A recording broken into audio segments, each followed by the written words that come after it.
পৃথিবীর বিভিন্ন দেশে বিজ্ঞানী আছে, গবেষক আছে অনেক। আর বাংলাদেশের সব থেকে বেশি আছে দালাল। কেন কথাটা বললাম, এই যে দেখতে পাচ্ছেন আমার হাতে একটা বিমানের টিকিট আছে। তো টিকিটের পিছনে একটা রহস্য আছে। রহস্যটা হচ্ছে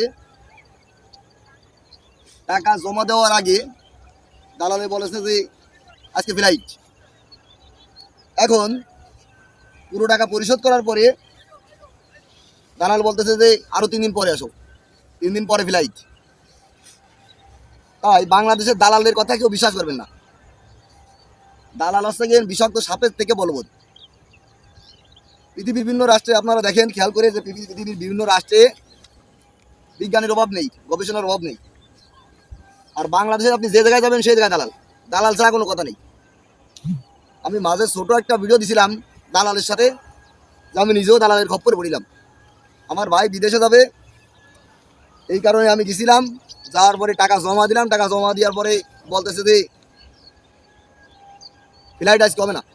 আরে ভাই, ফ্লাইট আজকে হবে না তাহলে বললি কেন যে হবে? টাকা জমা দেওয়ার পরে বলতেছি হবে না, তাহলে কথাটা আগে তো তুই বলতিস। এই হচ্ছে গিয়ে দালালের সাথে কথাবার্তা। আর একটা বিষয় হচ্ছে, আপনি যে কোনো জিনিস কিনতে যাবেন বাংলাদেশে, দালালের মাধ্যমে যাবেন তো জিনিসটা তাড়াতাড়ি হবে। দালালে টাকা খাবে কিন্তু কাজটা তাড়াতাড়ি হবে। আর আপনি নিজে নিজে যাবেন, কাজটা তাড়াতাড়ি হবে না। দালাল ছাড়া বাংলাদেশে চলা খুবই কষ্ট।